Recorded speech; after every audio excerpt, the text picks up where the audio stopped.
É deste assunto que vamos falar nesta noite. E eu desejo que cada irmão, cada pessoa aqui considere esta verdade. Porque nós estamos vivendo em um mundo de uma situação tão caótica, um mundo de uma situação tão alarmante, que se não considerarmos que Deus está no controle de tudo, nós vamos perder as esperanças, nós vamos desanimar, e vamos dizer, não tem jeito mais. O mundo já está entregue, a vaca já foi para o brejo, não tem mais solução, ninguém pode controlar esse mundo tão descontrolado. Mas se você considerar o fato que Deus está no controle, então você vai renovar suas forças, vai renovar suas esperanças. Você vai dizer, tem jeito sim. Porque esse Deus que está controlando tudo é o Deus Todo-Poderoso, que pode fazer infinitamente mais do que tudo quanto nós pedimos e pensamos, conforme está lá em Efésios capítulo 3, verso 20. Esse Deus que está no controle é o Deus que vai fazer novo céu e nova terra, ou novos céus e nova terra, nos quais vai habitar a justiça. É o Deus que vai fazer nova todas as coisas. É o Deus das coisas novas, é o Deus da renovação. Aleluia. Então, irmãos, é de grande importância pensar nisso e ver que, graças a Deus, tem jeito. Deus sempre dá um jeito, porque Ele tem o controle absoluto de tudo em suas mãos. Nos dias de Noé, a Bíblia diz que a terra estava cheia da violência dos homens, porque a maldade do homem havia se multiplicado na terra. E a Bíblia diz que era continuamente mal todos os desígnios do coração do homem. Então, parece que também não tinha mais jeito. Parece que as trevas já haviam tomado conta de tudo.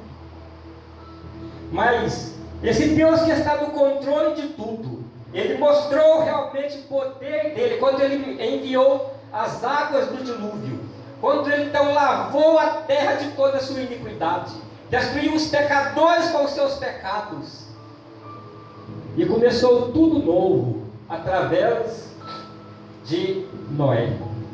Começou tudo novo através de Noé. Povoou novamente a terra. Irmão e ouvinte, Deus pode também começar tudo novo dentro de você. É só você dizer para Deus, ó Deus, começa tudo novo dentro de mim. Eu sei que aqui dentro está uma bagunça, porque o mal que eu não quero fazer, às vezes eu faço, mas o bem que eu quero fazer, esse eu não consigo fazer. Porque o pecado habita em mim, como Paulo explicou. Mas o Senhor pode me dar um coração novo, uma mente nova, uma natureza nova, um espírito novo, já que o Senhor é o Deus da renovação. Faça como Davi. Ele sentiu quando ele pecou ali, adulterando, e quando ele pecou mandando matar o marido da mulher com a qual adulterara, ele sentiu que havia uma bagunça dentro dele.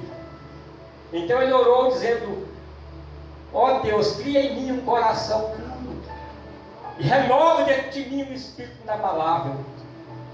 Todos nós precisamos de renovação dia a dia para andarmos com Deus como Noé andou e foi usado por Ele. Irmãos, se você orar, amado ouvinte, se você orar com sinceridade, clamar a Deus por essas coisas novas, Deus vai te renovar por dentro e por fora, e você vai ter uma noção do que é que Deus pode fazer na sua vida.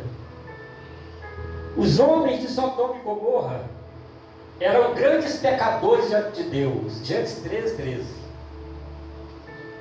E Deus viu que se ele não tomasse decisões, se ele não agisse, logo todas as demais cidades estariam sendo contaminadas, porque haveriam de ser influenciadas por Sodoma e Gomorra. Então o homossexualismo haveria de invadir a terra, já que o homossexualismo era o principal pecado, a imoralidade sexual era o principal pecado daquelas duas cidades. Foi por isso que Deus agiu, Deus mandou uma chuva não de água, mas uma chuva de fogo e de enxofre, e destruiu aquelas duas cidades até a raiz, mostrando que ele estava no controle, ele estava dominando tudo. É importante pensar que em mandar as águas do dilúvio e encher a terra com água, e em mandar fogo em Sodoma e Gomorra e queimar aquilo, Deus não só mostrou que Ele está no controle de tudo, mas também mostrou que Ele é o governante moral do universo. Aleluia! Que bom, irmãos, é pensar nessa verdade. É por isso que Deus ameaçou até mesmo a cidade de Nínive. Deus ameaçou até mesmo a cidade de Nínive. E Deus mandou que Jonas pregasse. E Jonas foi e começou a pregar e a dizer: ainda dentro de 40 dias, e Nínive vai ser subvertida. E Deus só não acabou com a cidade de Nínive, só não destruiu totalmente, porque houve arrependimento aqui naquela cidade. O povo se arrependeu, o povo voltou para Deus, o povo fez jejum, até os animais jejuaram. E Deus então poupou aquela cidade, porque também Ele é misericordioso. É por isso que é muito importante o arrependimento e a conversão. Converter é mudar de atitude, mudar de vida. Arrepender é reprovar o pecado que está dentro de nós. E onde há então arrependimento e conversão, ali há perdão, ali há salvação, ali há o cancelamento do pecado. Deus quer cancelar seu pecado. Deus quer passar uma borracha sobre o seu pecado. Deus quer esquecer seus pecados. Mas Deus não pode fazer isso enquanto você estiver tendo prazer nesse pecadinho. Mas quando você se arrepende, quando você volta para Deus com o coração contrito, a Bíblia diz que Deus entra em ação para te perdoar e para te dar realmente um coração novo e para fazer de você uma nova criatura. A Bíblia diz assim: se alguém está em Cristo, é nova criatura. As coisas antigas já passaram, todas se fizeram novas. Como é bom arrepender, converter, mudar diante de Deus. Lá em Atos dos Apóstolos, capítulo 3, verso 19, está escrito: arrependei-vos e convertei-vos, para serem cancelados os vossos pecados. Eu sei que você quer que Deus apague todos os seus pecados. Que bom, se Deus não lembrasse de nenhum deles. E Deus pode fazer isso, e você também pode conseguir isso, crendo, arrependendo, se convertendo a Deus. A Bíblia diz, no texto que nós acabamos de ler aí, que nas mãos deste Deus há força e poder, e Ele domina sobre tudo. O domínio está nas mãos dele.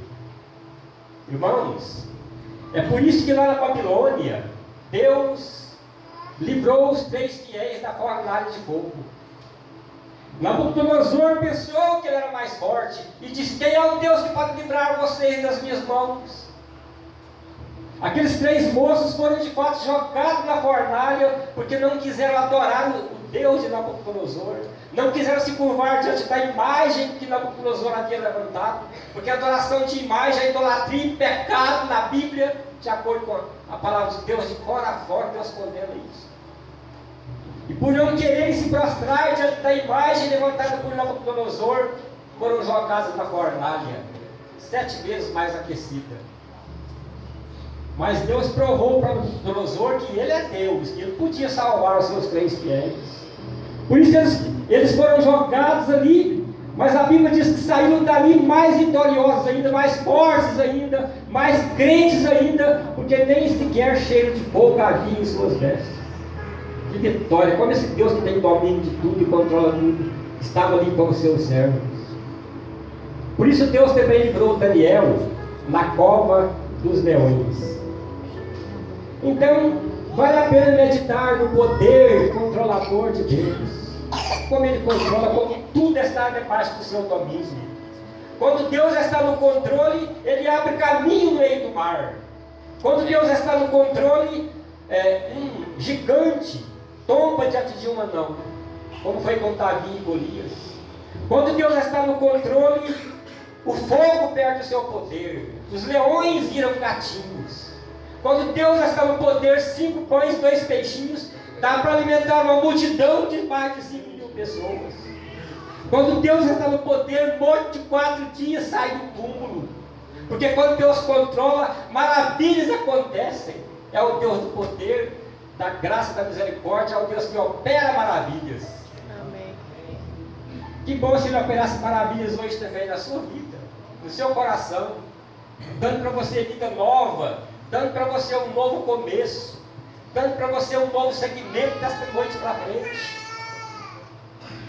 Então, quando Deus está no controle, Ele exalta o humilde e Ele abate o orgulhoso. É por isso, amados irmãos, que a pergunta que Deus faz lá em Isaías 44, capítulo 43, verso 13, a pergunta que Ele faz é: agindo eu, quem impedirá? Quem é que pode impedir Deus quando Ele começa a agir? Ele só termina depois de ter dado cabo e ter terminado tudo. Ninguém pode impedir a poderosa mão de Deus. Você está sadio, é porque Deus está no controle. Você está doente, Deus está no controle.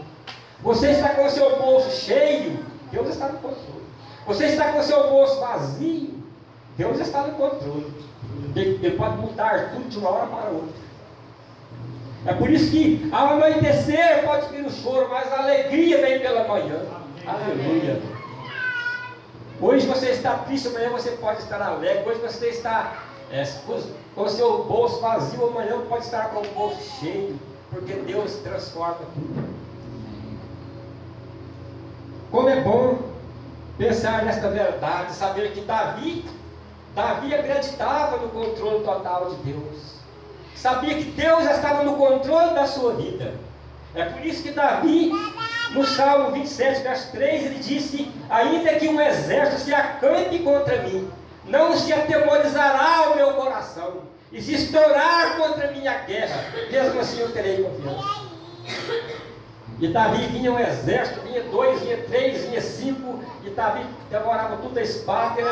Ele glorificava a Deus porque ele dizia: é de ti que vem a força, é de ti que vem a vitória, é de ti, é por causa do Senhor que eu venço, que eu rompo barreiras, e que eu rompo batalhas.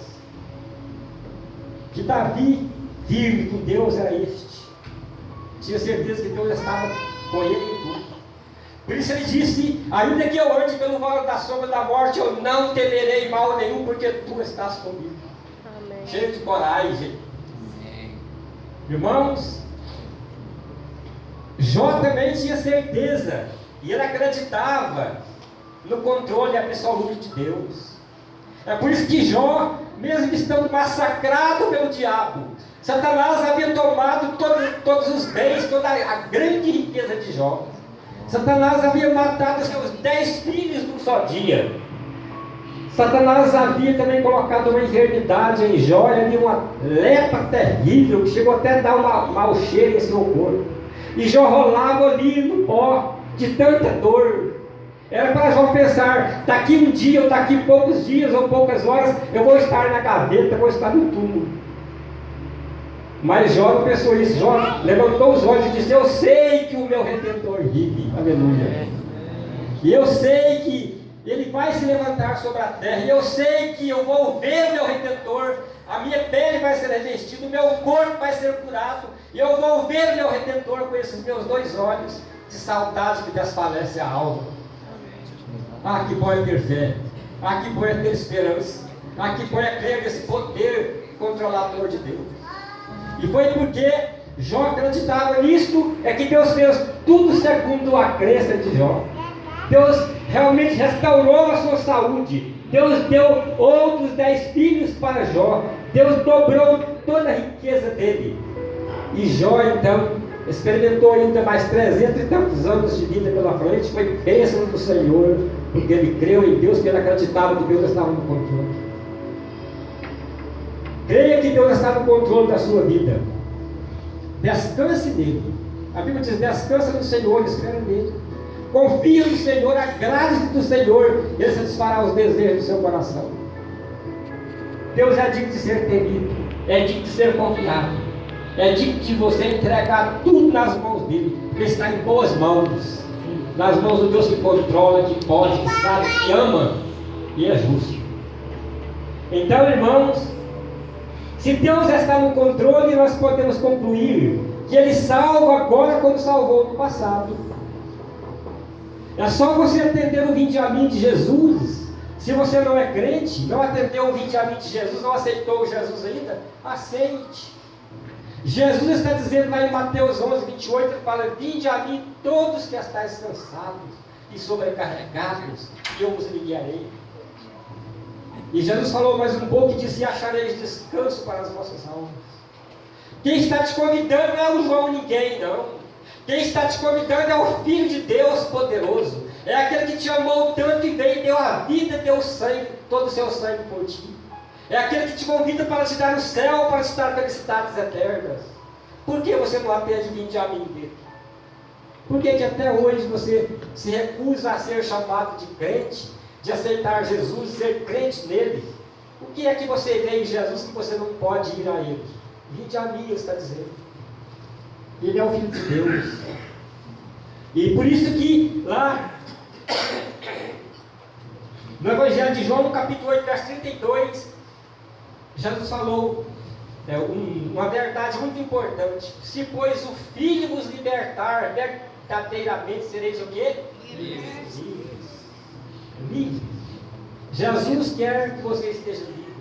Livre do medo, livre da condenação do pecado, livre da escravidão, livre para amar, livre para servir. Deus quer que você esteja livre do perigo de sua alma descer para o fogo eterno. Deus quer te salvar nesta noite. Atenda o vinde a mim de Jesus. Ele tem muito mais pressa de salvar você do que às vezes você de ser salvo por Ele. Ele te ama. Portanto, renda-se diante de Jesus e Ele vai te salvar e vai garantir a sua felicidade eterna. Amém. Se Deus está no controle, então todas as vossas necessidades serão supridas. É por isso que Paulo falou lá em Efésios 4,19, falou que o meu Deus, segundo a sua riqueza em glória, há de suprir em Cristo Jesus cada uma das vossas necessidades. Irmãos, o nosso Deus é aquele Deus que veste até os lírios do campo. É o Deus que alimenta até as aves dos céus. É dele que vem as nossas forças. É dele que vem a nossa saúde. É dele que vem o nosso alimento. É dele que vem a nossa vida, respiração e tudo mais. Se Deus então alimenta as aves dos céus que não planta nem colhe, se Deus veste os lírios do campo que não descem nem viam, muito mais Ele vai atender nossas necessidades, porque nós valemos muito mais do que as aves e muito mais do que plantas. Portanto, o nosso dever é buscar o reino de Deus em primeiro lugar. Em primeiro lugar. Buscar o reino de Deus é a sua justiça em primeiro lugar. Se buscarmos o reino de Deus e a sua justiça em primeiro lugar, a promessa de Jesus é que Deus vai realmente acrescentar tudo mais que nós precisamos. O que é que você tem buscado em primeiro lugar? Buscado dinheiro, buscado fama, buscado política, buscado o que em primeiro lugar? Quem é que ocupa a primazia, o primeiro lugar na sua vida? Se você não estiver dando o primeiro lugar para Deus, logo você vai perceber que não deu lugar nenhum para Ele. Porque Ele não fica satisfeito, Ele não quer o segundo lugar. Mas quando damos o primeiro lugar, quando nós buscamos o reino dEle, quando nós fazemos a vontade dEle, Ele faz também a nossa. Que é a promessa dEle. Agrada-te do Senhor, e Ele satisfará os desejos do seu coração. Se Deus está no controle, então nós podemos nos regozijar grandemente. Porque, amados irmãos, e podemos concluir que o nosso futuro está garantido. Nada pode nos separar do amor de Deus. Aleluia! Amém. Aleluia! Nada pode nos separar do amor de Deus. Então, nós vemos que nem altura, nem profundidade, nem morte, nem vida, nem principado, nem potestade, nem coisa do presente, nem coisa do futuro, nada, absolutamente nada, pode nos tirar da mão dele, porque o controle está na mão dele. Que controle que isso é? Que bom é saber que esse Deus, ele nos amou com amor eterno. Lá no livro do profeta Jeremias, ele fala: com amor eterno eu te amei, por isso com benignidade eu te atraí. Ah, como é bom ser atraído por Deus, que nos amou com um amor eterno. Então ninguém pode impedir também a volta de Jesus. Se Deus está no controle, eu quero ver quem é que vai impedir que Jesus desça com grande poder e glória. Quem é que vai impedir Deus de cumprir suas promessas? Quem é que vai impedir o nosso arrebatamento? Quem é que vai impedir a igreja de subir ao encontro com Cristo? Quem é que vai impedir a nossa entrada na cidade santa, nas ruas de ouro? Ninguém vai impedir. Agindo eu, ninguém impedirá. Não tem jeito. Ninguém vai impedir também que herdemos os tesouros eternos. Ninguém vai impedir que herdemos a glória futura. E que glória! Quantas bênçãos! Nem olhos viram, nem ouvidos ouviram, nem jamais penetrou no coração do homem o que Deus tem preparado para aqueles que vão. Deus preparou tesouros infindos para o seu povo, para a sua igreja, para aqueles que creem nele. E vale a pena então nos entregar nas mãos desse Deus, confiar nele e deixar que ele realmente controle tudo para nós. Porque você não dá conta de exercer o seu próprio controle. Deus, esse nosso Deus é o Deus que sai ao encontro daqueles que com alegria praticam a justiça. É o Deus que trabalha em favor daqueles que nele esperam. Está trabalhando em seu favor. Ele está saindo ao seu encontro. Por que você também não dá alguns passos ao encontro com Deus? Pela fé. Creia em Deus. Creia em Jesus. O Senhor Jesus disse: ninguém vem ao Pai a não ser por mim. Se você quer ir a Deus, quer ser bem-aventurado, quer ser abençoado, quer ter um futuro eterno, comece crendo em Jesus. Dê seu coração para Ele. Reconcilie-se com Ele. E Ele vai te abençoar muito. Quantas pessoas estão querendo controlar suas próprias vidas? Acha que tem o controle, faz daqui, luta dali, tudo de um lado, tudo de outro. As coisas vão de mal a pior, porque estão pensando que é eles que podem controlar. Deixa Deus controlar a sua saúde, a sua família, o seu dinheiro, o seu tempo. Entrega nas mãos de Deus. Assuma o fato que é Deus que tem que controlar, porque você não tem poder para controlar nada. Um médico, o filhinho dele estava enfermo, uma enfermidade incurável. E aquele menino gemia e gemia, uma criança. Aquilo cortava o coração daquele médico. Ele pensou: o que eu faço? Mas sendo médico, ele preparou uma injeçãozinha ali. Ele disse: eu prefiro ver meu filhinho morto do que gemendo com essa enfermidade, porque eu sei que de qualquer maneira ele vai morrer mesmo. E ele então apressou a morte do filho, aplicou a eutanásia daquele filho. Quando ele estava no cemitério, uma tristeza terrível, que havia já sepultado seu filho, ele recebeu um telegrama. Esse telegrama foi um telegrama enviado por um outro amigo dele, médico. E ele recebeu aquele telegrama, e no telegrama estava escrito: nós acabamos de descobrir com sucesso o remédio que vai curar seu filho. Na hora que ele leu aquele telegrama, ele não acreditou, olhava para o menino enterrado, ou seja, olhava para o túmulo da criança e pensava: eu assassinei meu filho. Se eu tivesse confiado em Deus, eu tivesse apressado a morte dele, o remédio eu conseguiria e meu filho estaria curado dentro de pouco tempo. Quando você quer tomar o lugar de Deus, só sai confusão. Deixe Deus no controle. Abraão pensou que podia controlar tudo e acabou tendo um filho fora da hora, com a mulher errada, e está lá o resultado. Os árabes, que são descendentes desse filho, que foi gerado fora da vontade de Deus, fora da direção dele, fora do controle dele. Esse filho a descendência desse filho tem trazido tormento para a descendência de Abraão até os dias de hoje, até que esse mundo deixe de ter nação. Portanto, deixe Deus assumir o controle. Se Deus está no controle, nós temos a certeza que Satanás será vencido. Estamos já perto de terminar a mensagem. Então, irmãos, hoje Satanás ele está dominando esse mundo tenebroso, como está escrito em Efésios 6:12. Sabemos que ele está levando os homens para a idolatria, para o roubo, para o crime, para as drogas, para a pornografia. Ele está produzindo crises de todos os lados. Crise política, crise econômica, crise social, crise na família. E quando você olha para a situação do mundo, até parece que o diabo já tomou conta. Você pensa, não tem mais jeito, não. Como consertar esse mundo? Parece que já está tudo nas mãos do maligno.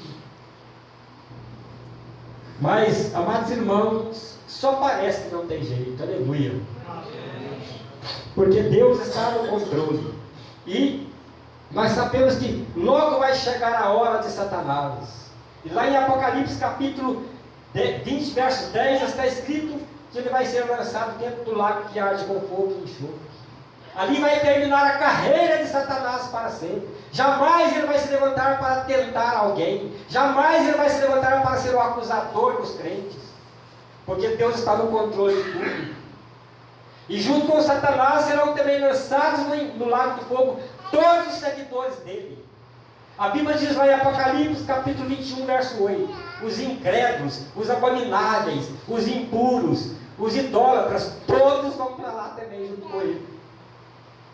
Mas quem tem Jesus, quem serve a Jesus, quem é lavado no sangue de Jesus, esses vão subir. E graças a Deus, nenhum vai descer. Amém. Por isso que Deus quer completar uma obra maravilhosa em você. Hoje, Satanás também está tentando impedir, está impedindo a santidade da igreja. Os crentes de hoje já não oram mais como oravam antes. Já não frequentam a casa de Deus como frequentavam antes. Já não vivem vida de santidade como viviam antes. O cristianismo está ficando cada vez mais frio, porque cada vez aparece inovação, coisas que atraem. Irmãos, como membros da igreja de Jesus, vamos levantar nossa cabeça. Vamos olhar para o Redentor, que é Jesus Cristo. E vamos saber que nós precisamos de melhorar e melhorar muito para a glória dele. Porque ele está tentando impedir a santidade da igreja de Jesus. Sabemos que lá em Apocalipse capítulo 2, versos 5 e 6, fala lá daqueles que abandonaram o seu primeiro amor. E às vezes nós temos feito isso. Nós estamos abandonando nosso primeiro amor por Jesus. Portanto, se você tem orado menos, se você tem vivido uma vida de menos santidade do que antes, se você tem meditado na palavra menos do que antes, se você tem orado menos do que antes, é hora de você rever a sua vida espiritual. Porque Jesus está dizendo: tem porém contra ti, que abandonaste o teu primeiro amor. Lembra-te, pois, de onde caíste, arrepende-te e volta às práticas das primeiras obras. Jesus ordena arrependimento e volta às práticas das primeiras obras.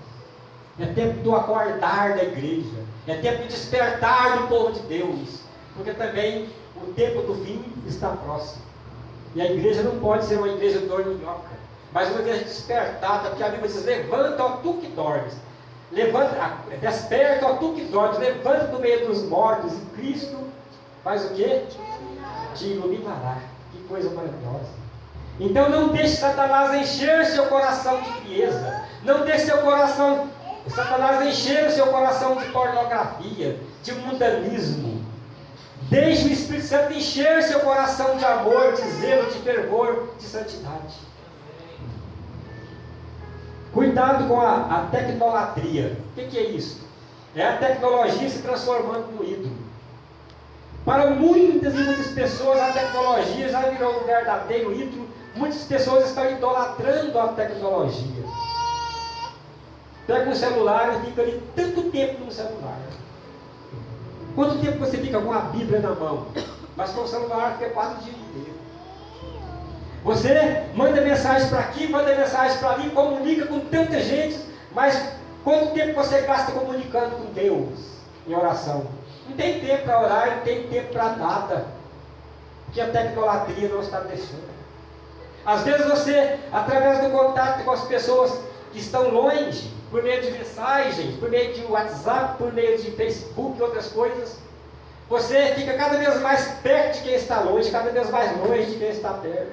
Não tem comunicação da família. Satanás está agindo com sutilidade. Ele quer cortar a sua comunhão com Deus, quer interromper a sua comunhão com a sua família, ele quer derrubar tudo. Cuidado com ele, porque ele não brinca em serviço, ele é perigoso. Portanto, chegou, amados irmãos, o tempo de transformação. Chegou o tempo de mudança. Mudança de atitude, mudança de vida, mudança de caráter. Chegou o tempo de mudança. Para o povo de Deus, para a igreja de Jesus na terra. O arrebatamento pode ser ainda hoje. Nós precisamos de estar prontos. O dia do juízo final vem chegando. Naquele dia, muitos vão crer que de fato Deus está governando. Vão crer que Deus realmente está no trono. Que Deus tem o controle. Porém, vão crer nisso tarde demais. Vai ser tarde para mudar de vida. Vai ser tarde para o arrependimento. Vai ser tarde para buscar o Senhor. Portanto, o tempo de buscar o Senhor é hoje. Buscar o Senhor enquanto se pode achar. Busca a Deus hoje, busca Jesus hoje. Por que deixar para amanhã se Ele pode te dar tudo de bom e pode garantir sua vitória? Nunca devemos pensar, irmãos, que Deus não está vendo. Porque em Provérbios 15:13 fala lá que os olhos do Senhor estão em todos os lugares, contemplando os maus e os bons. Em aos Hebreus capítulo 4, verso 13 diz lá que todas as coisas estão descobertas, estão nuas aos olhos daquele a quem nós temos que prestar contas. Deus, ele nunca fala brincando com o homem. Quando ele anunciou que ia mandar fogo na cidade de Sodoma e Gomorra, ele falou sério, ele cumpriu sua palavra. Quando falou que ia mandar água no dilúvio, ele cumpriu sua palavra, as águas do dilúvio veio. E a Bíblia diz que o dilúvio veio e aquelas águas levaram a todos. Então Deus nunca fala brincando conosco. Deus fala sério. Nadab e Abiú pensaram que podia zombar de Deus, pensou que Deus estava brincando com eles. Mas foram fulminados diante de Deus quando apresentou o fogo estranho. Datã, Coré e Abirão pensaram também que Deus estava brincando, pensaram que Deus era um Deus que podia brincar com Deus. Começou a falar mal de Deus, começou a falar mal de Moisés. A Bíblia diz que Deus abriu a sua boca. A Bíblia diz que Deus abriu a boca da terra. A terra abriu a sua boca e aqueles homens desceram vivos para o abismo, foram sepultados vivos, foram para o inferno. Cada um com a sua esposa, com os seus filhos, com as suas tendas, com tudo. De Deus não se zomba. Está escrito aí em Hebreus 10:31, fala: horrível coisa é cair nas mãos do Deus vivo. Por isso, meu irmão, meu amigo, vamos temer mais de Deus. A Bíblia fala que o temor do Senhor é o princípio da sabedoria. Quem teme a Deus